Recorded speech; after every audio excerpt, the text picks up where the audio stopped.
Irmãos, a graça e a paz do Senhor Jesus Cristo a todos. Hoje nós iremos encerrar os nossos estudos no livro do profeta Ageu. Aos domingos anteriores a gente cobriu o capítulo 1 e no último domingo que eu tive a oportunidade de pregar, a gente cobriu o capítulo 2 do versículo 1 ao versículo 9. E hoje eu quero estar lendo o restante do capítulo e meditando com os amados irmãos sobre as motivações que nós temos para servir ao Senhor. Ageu, capítulo de número 2, do versículo 10 em diante, diz assim a palavra do Senhor. No 24º dia do 9º mês, no 2º ano do reinado de Dario, a palavra do Senhor veio ao profeta Ageu dizendo: Assim diz o Senhor dos Exércitos, peça aos sacerdotes que decidam a seguinte questão relacionada com a lei. Se alguém leva carne santificada na borda da sua roupa e ela vier a tocar o pão, ou no cozido, ou no vinho, ou no azeite, ou em qualquer outro mantimento, isso ficará santificado? E os sacerdotes responderam, não. Então Ageu perguntou, se alguém que se tornou impuro pelo contato com um cadáver tocar em qualquer uma dessas coisas, ela ficará impura? E os sacerdotes responderam, sim, ficará impura. Então Ageu continuou, e assim diz, é este povo, assim é essa nação diante de mim, diz o Senhor. Assim é toda a obra das suas mãos, e o que ali oferece, tudo é impuro. Agora, considerem tudo o que aconteceu com vocês desde aquele dia, antes de vocês terem começado a colocar a pedra sobre pedra no templo do Senhor. Antes daquele tempo, alguém vinha a um monte de trigo esperando encontrar 20 medidas, e havia somente 10. Vinha um lagar para tirar 50 medidas, e havia somente 20. Eu os feri com queimaduras, com ferrugem, com granizo, em tudo que vocês fizeram, mas não houve entre vocês quem voltasse para mim, diz o Senhor. Por isso, desde o dia de hoje, desde o 24º dia do 9º mês, desde os dias em que foram lançados os alicerces do templo, considerem o seguinte, ainda há sementes no celeiro? Além disso, a videira, a figueira, a romanceira e a oliveira não têm dado os seus frutos, mas de hoje em diante eu abençoarei vocês. A palavra do Senhor veio a segunda vez a Ageu, no 24º dia do mês, dizendo, fala a Zorobabel, governador de Judá, farei tremer o céu e a terra, derrubarei os tronos dos reinos, destruirei a força dos reinos e das nações, destruirei os carros de guerra com os seus cavaleiros, os cavalos morrerão e os seus cavaleiros matarão uns aos outros. Naquele dia, diz o Senhor dos Exércitos, tomarei você, Zorobabel, filho de Salatiel, você que é o meu servo, diz o Senhor, e farei de você um anel de selar, porque eu o escolhi, diz o Senhor dos Exércitos. Meus irmãos, qual é a motivação do seu coração para estar aqui essa noite? O culto é a expressão maior do nosso serviço ao nosso Deus. O culto de domingo, do dia do Senhor, é a expressão maior que nós temos em comemorar a ressurreição e a ascensão do nosso Senhor aos céus, estabelecendo um reino que durará para toda a eternidade. E quando nós estamos aqui, servindo a Ele, cultuando a Ele, é a expressão maior da nossa espiritualidade. Agora, o que motiva você estar aqui nessa noite? Algumas pessoas ao longo da história e na própria Bíblia, elas têm seguido Jesus pelas motivações erradas. Muitas pessoas, como eu estava falando hoje pela manhã, o irmão Gilberto deve lembrar, no capítulo 6 do Evangelho de João, muitas daquelas pessoas, aquela multidão que estava seguindo a Jesus Cristo, seguia Jesus não porque Ele é o pão que desce dos céus, que nos sacia emocionalmente e espiritualmente, mas estavam seguindo Jesus porque Jesus havia multiplicado pães e peixes. Estavam seguindo a Jesus com as motivações erradas. Meus irmãos, tudo nessa vida, tudo que nós vamos fazer, fazemos com base em alguma motivação que há no nosso coração. E quando nós estamos motivados para conseguir alguma coisa, nós fazemos de tudo para tê-la. A mesma coisa acontece se servirmos ao Senhor, se adoramos ao Senhor, se buscarmos ao Senhor por motivações erradas, o resultado final da nossa vida é o fracasso, é o abandono do serviço. Muitas pessoas, como aquela geração do Evangelho de João, no capítulo 6, seguiam a Jesus pelos benefícios que ele dava. Outras pessoas do nosso tempo servem a Jesus talvez por medo do inferno, por medo de algum castigo ou de alguma condenação. Mas a verdade é que nós temos que servir ao Senhor por quem Ele é, não pelo que Ele dá, mas pelo que Ele é, pelo que Ele representa, pelo que Ele fez e pelo que Ele continua fazendo pelas nossas vidas. Nós precisamos ter uma motivação correta para servirmos ao Senhor. Quando nós olhamos para esse texto, meus irmãos, o povo judeu havia voltado do cativeiro, como a gente viu nas outras pregações, porque eles foram pessoas que deixaram de servir a Deus, ao Deus verdadeiro, e passaram a servir os deuses das outras nações, chegando ao cúmulo de sacrificarem seus próprios filhos, muitos deles recém-nascidos, às divindades cananeias. E então Deus se irou, como ele mesmo diz: vocês entregaram os meus filhos que gerei para a minha glória aos deuses estrangeiros. Vocês serão julgados por causa dos seus pecados. E toda aquela nação foi devastada. O templo foi destruído, as muralhas de Jerusalém vieram ao chão. O povo foi massacrado de uma forma terrível. E os que sobreviveram foram levados para o exílio, para pagar pelos seus pecados. Só que o próprio Senhor disse que durante 70 anos, depois que se cumprisse 70 anos, ele traria de volta o povo. E o povo vinha para a terra com um propósito bem específico: reconstruir o local de adoração do Deus verdadeiro, que era o templo. Só que quando o povo chega, o povo começa a negligenciar a construção do templo e começa a cuidar da sua própria vida. E então Deus castiga. E então Deus começa a mandar pragas sobre aquele povo. E então o povo se arrepende e recomeça a construção. Eles começam a construir de volta o templo. Eles perceberam que tudo que eles fizeram, todas as vezes que eles desobedeceram no passado e agora naquele presente lá, estava trazendo consequência para a vida deles. E então, eles começam a reconstrução. E Deus levanta o profeta Ageu mais uma vez. Dessa vez, não mais para reclamar que eles não estavam construindo o templo, estavam cuidando da sua própria vida, mas agora para motivá-los de uma forma que eles continuassem trabalhando e finalizassem a obra que Deus havia dado a cada um deles para fazer. E então, nesse trecho, o profeta Ageu, é possível a gente perceber, pelo menos, 3 grandes considerações que aquele povo deveria fazer. E essas considerações que aquele povo iria fazer, iriam motivá-los de uma forma a enfrentar todas as dificuldades, a transpor todos os obstáculos e concluir a obra que eles receberam de Deus. Em primeiro lugar, a primeira coisa que aquele povo deveria considerar para se motivar a continuar servindo a Deus, a concluir a obra que Deus havia dado, é que eles precisariam considerar o seu passado. Olha o que é que diz o verso de número 15. Ele diz assim: agora considerem tudo o que aconteceu desde aquele dia, prestem atenção, antes de vocês terem começado. Antes de vocês lançarem os fundamentos, eu quero que vocês avaliem bem o que tinha acontecido com vocês. Como vocês estavam vivendo. E, meus irmãos, antes da retomada, antes do povo deixar de se preocupar com as suas casas, de fazer suas casas de formas luxuosas, de cuidar cada um do que é seu, buscar apenas os seus projetos, antes do povo, quando eles deixaram de se voltar para Deus e para a reconstrução e cuidavam da sua própria vida, Deus começou a enviar sobre aquele povo, meus irmãos, pragas que consumiam as colheitas. No capítulo 1 ele vai dizer que era como se estivesse juntando dinheiro num saco furado. Meus irmãos, tudo o que o povo apresentava a Deus, com aquela atitude do coração de se preocupar mais com as coisas dele do que o templo, com a reconstrução do templo, local de adoração de Deus, Deus diz que era como se fosse impuro. Ele diz aí, tudo, no verso 10 ao verso 14, tudo que vocês oferecem ali é impuro. Porque a atitude do coração daquele povo não estava na reconstrução, estava cada um cuidando da sua própria vida. E Deus não estava aceitando a oferta daquele povo. Meus irmãos, Deus, Ele é um Deus que requer tudo de nós, porque Ele deu tudo por nós. Tudo que Deus tinha de mais precioso, Ele deu pelo meu e pelo seu pecado, que foi o seu Filho amado Jesus Cristo.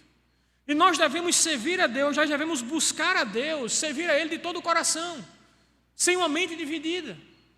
Infelizmente, aquele povo, o templo, as ruínas do templo ali é como um cadáver exposto. É por isso que no verso 10 ao verso 14, ele vai mandar Ageu perguntar aos sacerdotes. Muito provavelmente, os líderes que deveriam estar incentivando ao povo a reconstrução do templo, para que Deus fosse adorado, para que as nações percebessem que ele cumpre as promessas que ele havia dado ao povo, os próprios sacerdotes não estavam incentivando, os líderes não estavam incentivando o povo a reconstruir. E então a primeira coisa que Deus faz é mandar o profeta se dirigir aos sacerdotes, falando sobre uma questão da lei cerimonial. No Antigo Testamento havia algumas coisas que deixavam a pessoa impura, como por exemplo tocar num cadáver.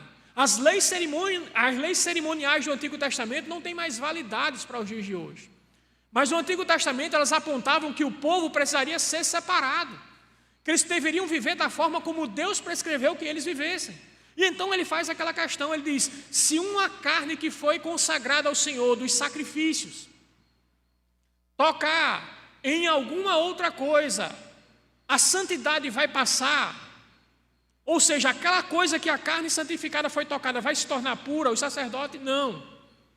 Mas aí ele faz uma pergunta inversa: e se a pessoa que se tornou impura por tocar num cadáver, a lei cerimonial proibia tocar em cadáveres, e se essa pessoa que tocou num cadáver, que era cerimonialmente impura, tocar na carne, a carne ficará impura? Ficará. Então os sacerdotes entenderam que o templo ali, como um cadáver exposto, estava fazendo com que as ofertas não fossem aceitas por Deus. Deus queria que o templo fosse reconstruído para ser adorado, da forma como ele prescreveu no Pentateuco, no livro de Levíticos. Mas agora, sem ele estar reconstruído, apenas as ruínas, começado uma coisa ou outra, apenas um altar levantado, Deus disse que a atitude daquele povo, ele não aceitava. Meus irmãos, nós aprendemos nas pregações anteriores o que foi que aconteceu. Os versos 16 e 17 desse capítulo repetem o que ele falou no capítulo 1, das secas, das pragas. O povo plantava, mas não tinha retorno. Havia fome, havia falta de contentamento. E tudo isso, meus irmãos, porque aquele povo não estava se voltando para Deus com todo o seu coração e aplicando na obra de Deus toda a sua força. E, meus irmãos, todos nós éramos assim. Todos nós. Esse povo vivia uma religiosidade falsa. Estavam ali como um culto ou uma cerimônia religiosa de corpo presente. A mente deles estava nas coisas deles, não nas coisas do Senhor. E todos nós antes vivíamos assim. Todos nós negligenciávamos a vontade de Deus para a nossa própria vida. Todos nós. E muitos de nós até achávamos que éramos pessoas tementes a Deus e religiosos. A gente ia a um culto, outros iam à missa. Eu fui muito à missa.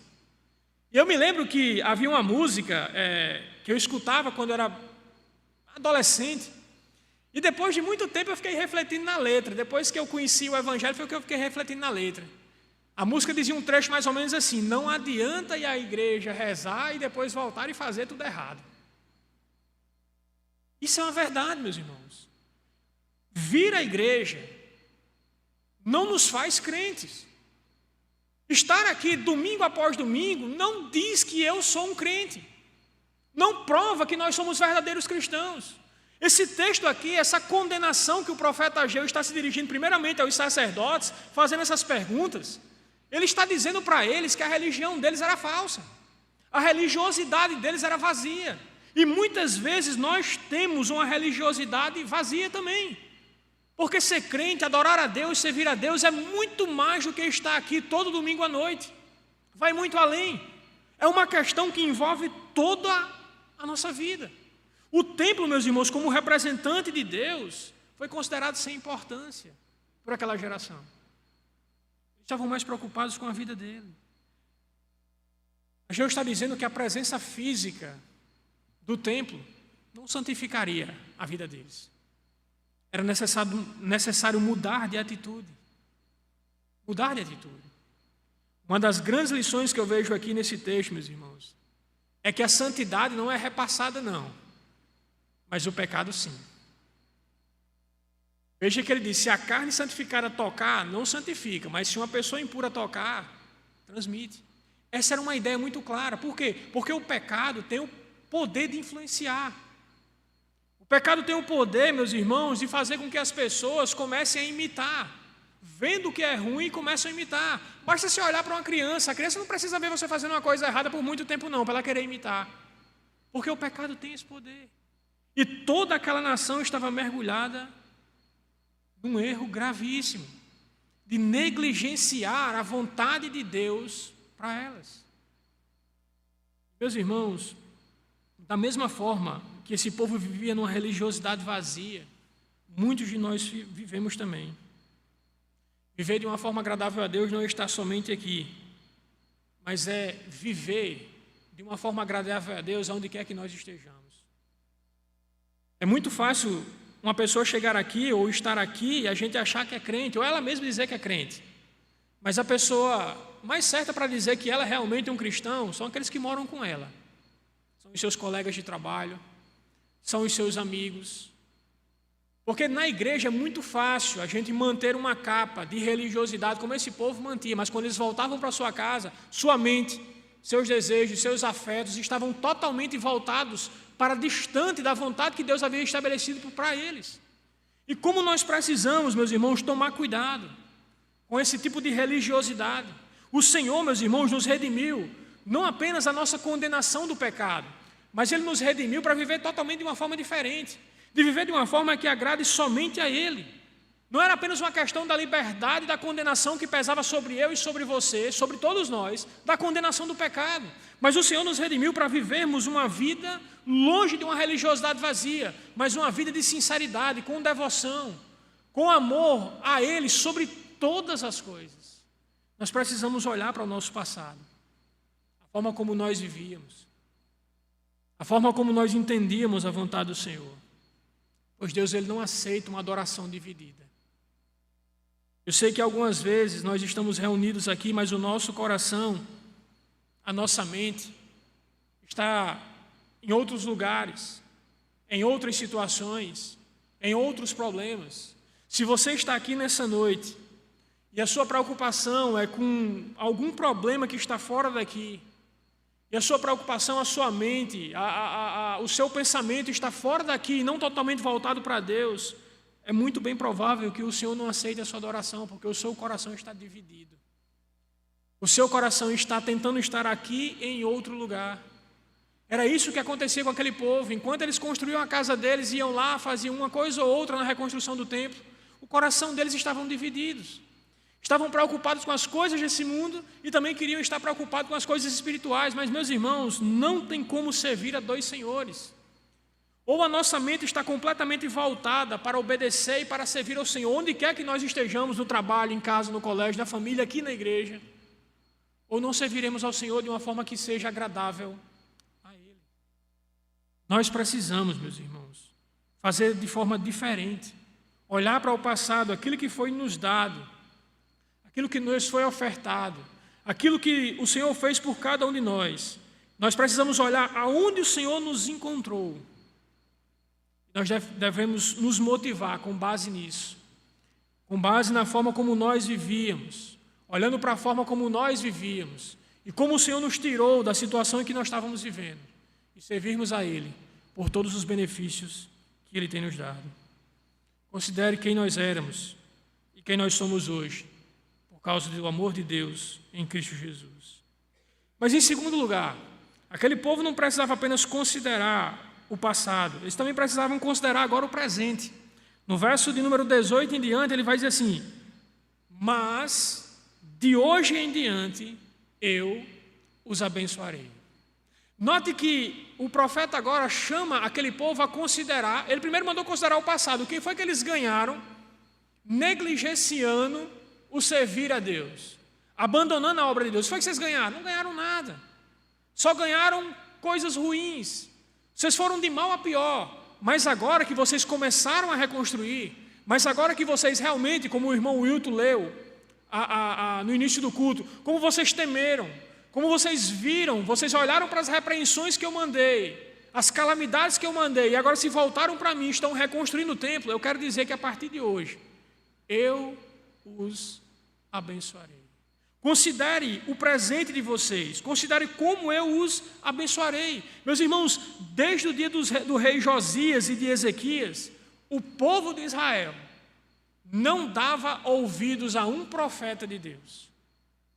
Todos os profetas que foram mandados para advertir o povo dos seus pecados e chamar o povo a abandonar o pecado e se voltar para Deus, foram maltratados, mortos, presos, exilados, porque o povo não queria mais ouvir a voz dos profetas de Deus e queria permanecer como estava. E aí o povo foi para o exílio. Mas agora que o povo volta, é a primeira vez que o povo dá ouvidos a um profeta de Deus. É impressionante que o povo está negligenciando a obra no capítulo 1, mas quando Ageu fala, quando Ageu lembra o povo do passado, o que estava acontecendo com eles, antes deles começarem a construir o templo, o povo obedece. O povo considerou todas as maldições que vieram e agora Deus chama eles a considerar o presente. O que Deus iria fazer por cada um deles. Note que no verso 19, faz questão de dizer que não havia frutos. As árvores não estavam ainda produzindo, muito provavelmente não havia chegado o tempo da colheita. Tudo que eles tinham foi plantado na terra, na esperança de que Deus enviasse o inverno, houvesse colheita, para que eles pudessem ter o que comer. E Deus está mandando aquele povo crer. Ele está mandando aquele povo confiar na palavra dele, que a partir daquele momento, apesar do seu tempo da colheita, Deus iria fazer com que eles colhessem, com que eles recebessem dos frutos da terra. Eles precisariam unicamente continuar trabalhando, continuar servindo, continuar edificando o templo, e as bênçãos de Deus cairiam no tempo certo sobre a vida deles. Deus chama eles a considerar o presente. Meus irmãos, nós precisamos ter essa mesma atitude de considerar aquilo que já nos foi dado em Jesus Cristo. Meus irmãos, se nós não tivéssemos mais nada, mas unicamente a salvação em Cristo Jesus pela fé, teríamos motivação suficiente, teríamos razão suficiente para fazer a obra de Deus doente ou com saúde, estando desempregado ou com emprego, porque aquilo que foi nos dado em Cristo Jesus, dinheiro, nossas boas obras, nada, absolutamente nada, poderia dar a gente um lugar ao lado de Deus, somente o sacrifício de Jesus Cristo. É por isso que o profeta manda que esse povo considere agora, a partir daquele momento, que Deus iria abençoá-los. E eles creem. E meus irmãos, como nós precisamos, porque nós já recebemos as primícias, nós recebemos o que eles não receberam. No capítulo 2 do livro de Atos, nós temos a narrativa da descida do Espírito Santo sobre a igreja. E o Espírito Santo agora habita no nosso coração, não mais num templo feito pelas mãos humanas. Aquele templo voltou a ser reconstruído e voltou a ser destruído. Mas agora o Espírito Santo habita no nosso coração, quando nós colocamos a fé em Jesus Cristo. Meus irmãos, nós temos um privilégio maior. A bênção maior não é receber um bom inverno, como Deus prometeu a eles. A bênção maior é receber o Espírito Santo transformando o seu coração e lhe dando certeza da vida eterna. Por isso que nós somos, meus irmãos, culpados de um pecado maior, porque nós temos uma luz maior. Nós sabemos quem é Jesus Cristo. Eles esperavam um Messias que viria, mas nós sabemos que Jesus Cristo já veio. E a oferta de salvação de Jesus Cristo é oferecida desde que Jesus Cristo foi assunto aos céus, desde que os apóstolos começaram a pregar, a oferta de salvação é oferecida. As pessoas que rejeitam essa oferta de salvação em Cristo Jesus estão confiando nas suas próprias boas obras, estão confiando na sua própria capacidade, no seu meio, acham que encontrarão a salvação e fazendo alguma coisa, mas a Bíblia diz que a salvação só se encontra em Jesus Cristo. Aqueles que negligenciam as bênçãos que foram recebidas, ignoram o passado, onde Jesus encontrou, são culpados hoje de pecado maior. E a Bíblia de forma muito clara diz que a quem muito é dado, muito é exigido. Jesus mesmo diz que uns serão castigados com mais açoites e outros com menos açoites. Mas o que eu sei é que todas as vezes que nós escutamos a oferta de salvação que o Evangelho oferece, e nos mantemos incrédulos, insensíveis, somos dignos de uma condenação maior do que aqueles que vão morrer em seus pecados, mas nunca ouviram. Meus irmãos, olhando para isso e lembrando tudo aquilo que foi nos dado, é impossível não lembrar do texto do autor de Hebreus. O autor de Hebreus, no capítulo 10, versículos 25 e 27, ele está falando para um grupo de irmãos que compunham uma igreja, que estavam desanimados por causa da perseguição, que estavam abatidos. Muitos deles haviam saído da igreja, muitos deles por medo das perseguições ou por outras razões não queriam mais congregar, estavam isolados, com medo. E aí o autor de Hebreus ele diz o seguinte, no verso 25: não deixemos de nos congregar, como é costume de alguns. Pelo contrário, façamos admoestações, ainda mais que vocês agora percebem que se aproxima o dia.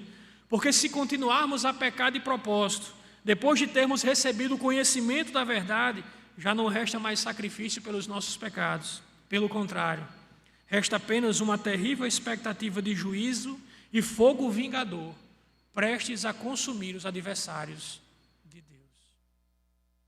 Jesus ele disse uma palavra nos evangelhos bem interessante. Ele disse: quem não é por mim, é contra mim. Eu lembro de uma história, acho que foi até o pastor Hélio que contou uma vez, num culto de doutrina, uma ilustração bem interessante. Diz que um homem chegou e sentou num muro. E aí apareceram imediatamente, depois que esse homem estava sentado nesse muro, apareceram de um lado um anjo e apareceu do outro um demônio. E aí o anjo dizia: passe para cá. Não fique no muro não, passe para cá. Passe para cá, porque se você for para o outro lado, você vai ser condenado. Se você ficar aí, você vai ser condenado. Venha para cá. Jesus morreu pelos seus pecados. E aí o homem percebia que o diabo não fazia nada. O diabo estava simplesmente calado, olhando. O anjo suplicando para que ele viesse para o lado dele. Aí o homem perguntou, curioso: o cara está aqui até me chamando aqui para mim ir para o lado dele, e você não diz nada. Ele disse: não, o muro é meu. O muro é nosso. E às vezes a gente tem essa questão, né? Não, eu compreendi, mas quem sabe hoje não. Quem sabe depois de amanhã. Mas, meus irmãos, o amanhã nunca virá. Eu passei por uma experiência terrível essa semana. Terrível. Para quem não sabe, eu perdi um irmão muito querido.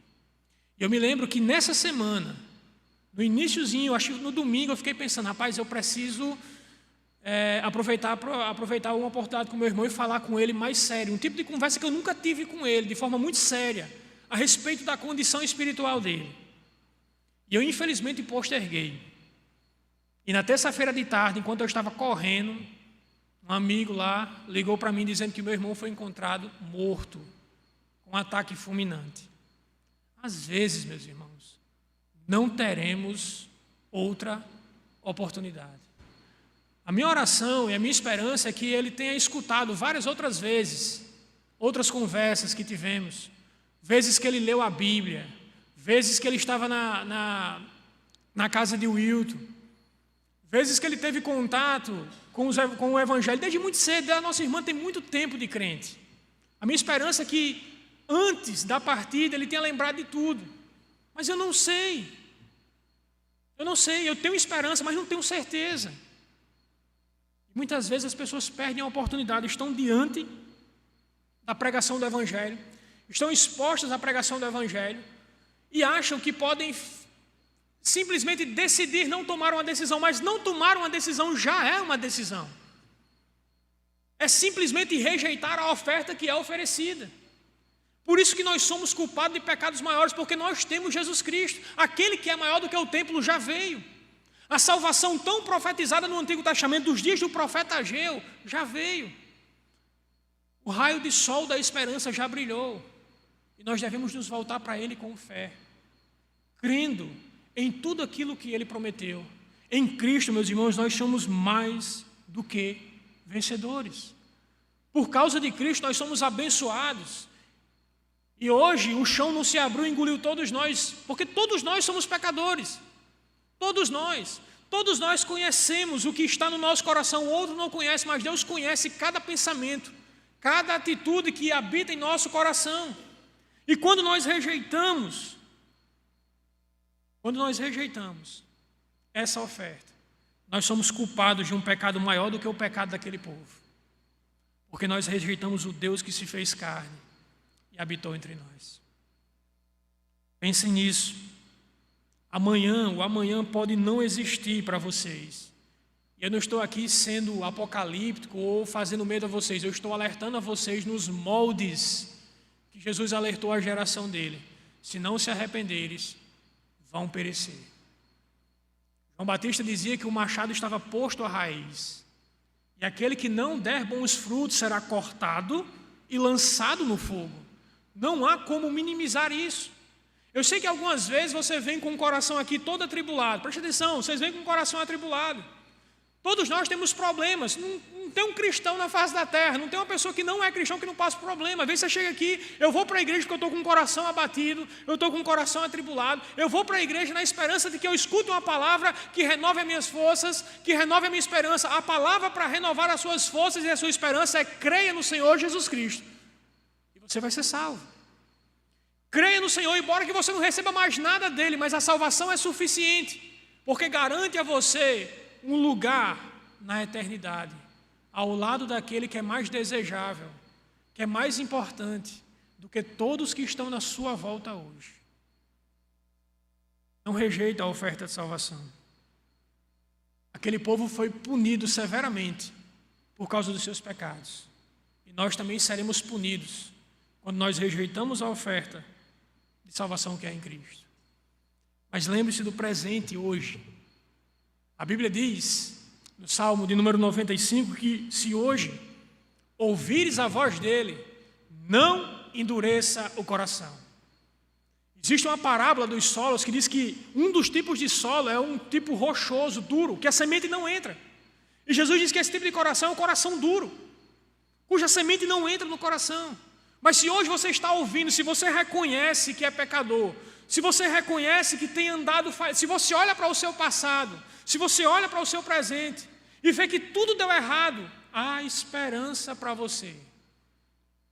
Há um tipo de coisa que você pode receber que é melhor do que a cura de um câncer, do que a cura de uma depressão, é melhor do que a cura de uma crise financeira, é melhor do que tudo que você pode sentir ou imaginar. É se voltar para Jesus Cristo com fé, confessando os seus pecados e sendo abençoado por Ele hoje. Considere hoje as bênçãos que você pode receber.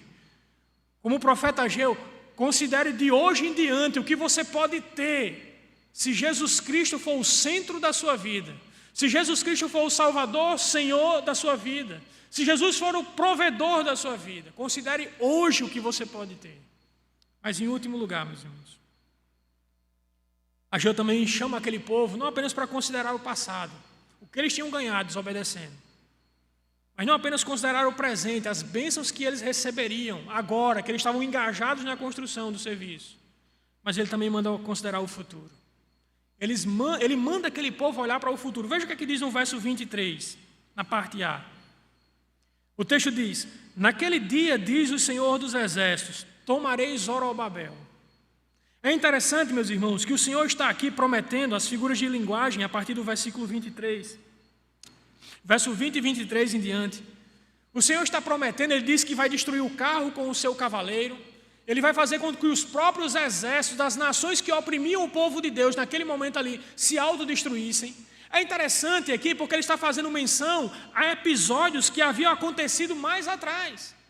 Como, por exemplo, no livro lá de Juízes, capítulo 7, quando Gideão foi enfrentar os midianitas, e era um exército muito maior, mas Deus trouxe confusão naquele acampamento do exército invasor.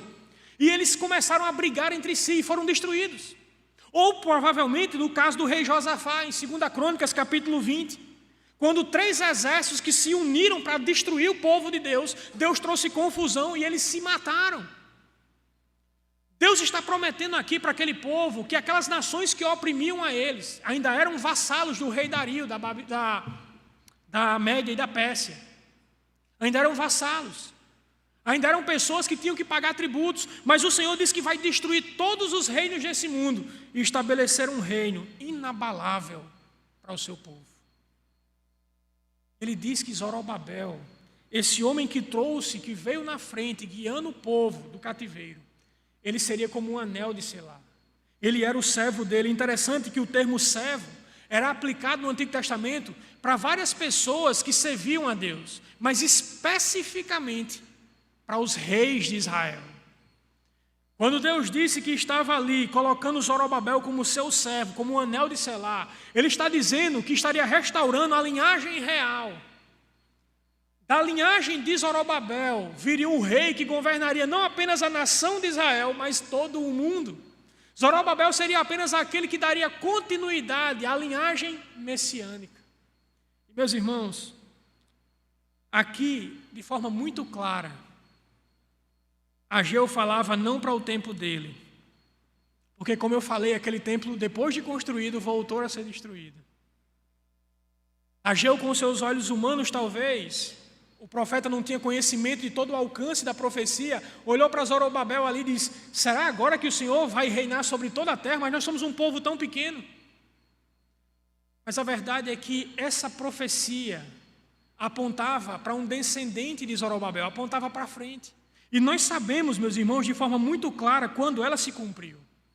Lá em Mateus capítulo 1, no versículo 12 ao versículo 16, diz assim: depois do exílio da Babilônia, Jeconias gerou Salatiel, Salatiel gerou Zorobabel, Zorobabel gerou Abiúde, Abiúde gerou Eliaquim, Eliaquim gerou Azor, Azor gerou Zadok, Zadok gerou Aquim, Aquim gerou Eliúde, Eliúde gerou Eleazar, Eleazar gerou Matã, Matã gerou Jacó, Jacó gerou José, que era marido de Maria, do qual nasceu Jesus, que se chama o Cristo. A profecia se cumpre em Jesus Cristo. É por isso que quando Jesus, no capítulo 4 de Mateus, começa a falar sobre o Evangelho, diz: o tempo se cumpriu e o reino de Deus está próximo. Qual é a mensagem? Arrependam-se e creiam nele. Meus irmãos, tudo nesse mundo aponta para esse evento, o nascimento de Jesus Cristo. A criação dos céus e da terra. Tudo que existe, meus irmãos, a razão do universo ter sido criado é o momento em que Jesus Cristo vem ao mundo. Ele é o ser mais importante, meus irmãos. Ele não é apenas o cumprimento das profecias do Antigo Testamento. Ele é a razão de existir de todas as coisas.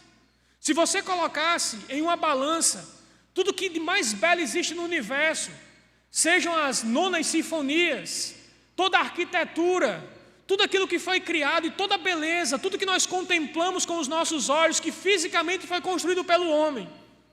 Se for colocar isso numa balança e colocar Jesus Cristo na outra, a balança vai quebrar para o lado de Jesus Cristo. Porque Ele é a pessoa mais importante. Ele é aquele que Deus deu um reino que permanece para todo sempre. Ele é aquele que dá razão à sua vida. Pense nisso. A razão da sua vida não é um filho, a razão da sua vida não é o emprego, a razão da sua vida não é o dinheiro, a razão da sua vida não é a sua família, a razão da sua vida não é nem você mesmo, a razão da sua vida é Jesus Cristo. Como certo autor disse, nós fomos criados por Deus e para Deus. Até que a gente entenda isso, a nossa vida nunca vai ter sentido. Nunca vai ter sentido. É por isso que um jovem pode dizer que não tem sentido na vida. É por isso que um velho pode dizer que não tem sentido na vida, porque o sentido da vida dele não é Jesus Cristo. Porque sendo velho ou novo, doente ou com saúde, se Cristo for o centro da sua vida, você pode falar como Paulo. Você pode dizer que pode estar abastado, pode estar passando fome, pode ter dificuldade e pode não ter, porque você pode tudo naquele que lhe fortalece. Você pode passar por todas as privações. Por isso, meus irmãos, eu quero convidá-los nessa noite a considerar o passado. A considerar que os seus pecados foram castigados na cruz. E que isso motive a você a entregar o seu coração de forma completa a Deus. A oferecer a Ele um serviço verdadeiro, não com o coração dividido. Mas eu quero também que você que ainda não teve um encontro com Cristo, considere também. Considere a forma como você tem vivido. Considere a forma como você sabe, como o seu coração sabe, que você tem vivido distante de Deus. Que tem feito, que tem pensado, que tem desejado coisas que são contrárias à palavra de Deus. Considere o seu passado. Considere tudo aquilo que você fez na sua vida. Tudo de errado. E a condenação que essas coisas trazem sobre a sua vida. E agora eu quero que você considere o presente, eu quero que você considere hoje. Eu quero que você considere hoje e veja a voz do seu Salvador lhe chamando para ter um encontro pessoal com Ele. Lhe oferecendo uma coisa que nada nesse mundo pode lhe dar, que é a salvação da sua vida. Amanhã, Quem sabe amanhã, eu ainda não tenho certeza. Esse tipo de pensamento, provavelmente é um tipo de pensamento que não vem da vontade de Deus para as suas vidas. Porque a vontade de Deus para a sua vida é que hoje, se ouvires a voz dele, não endureça o vosso coração. Mas acima de tudo, meus irmãos, considere o futuro. Nosso lugar não é aqui. Nosso lugar não é no mundo que foi danificado pelo pecado. Existe algo muito maior e melhor para as nossas vidas. Muito maior e melhor. Considere aonde você passará a eternidade. A Bíblia diz no capítulo 9 do livro de Hebreus, no versículo 27, que a todos os homens está dado uma única vez morrer. E após isso, segue-se o juízo. E nessa noite você pode ter um futuro totalmente diferente para a sua vida.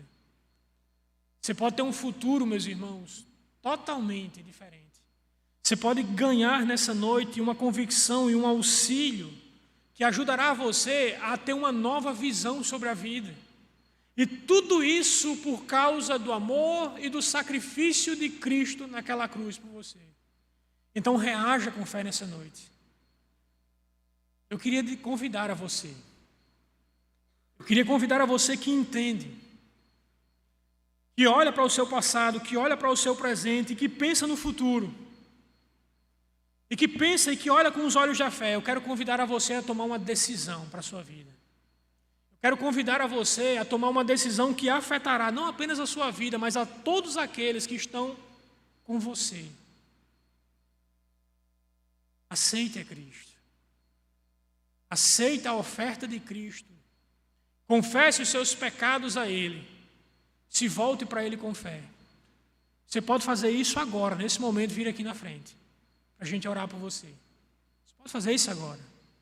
Eu sei que, infelizmente, algumas vezes, todo tipo de pensamento, dúvidas, será que eu vou conseguir me manter firme? Será que eu vou conseguir? Todas essas dúvidas são momentâneas. E Jesus tratará com cada uma delas com o tempo. Mas é preciso dar um passo inicial. É preciso reagir com fé àquilo que você escutou. Uma das formas é você vindo confessar a Cristo publicamente.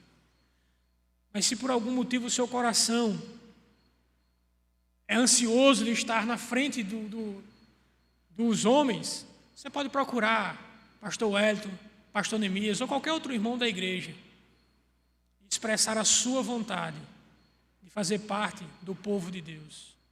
Expressar o seu desejo de reconhecer a Jesus como Salvador e Senhor sobre a sua vida. Que Deus abençoe cada um de vocês. Amém.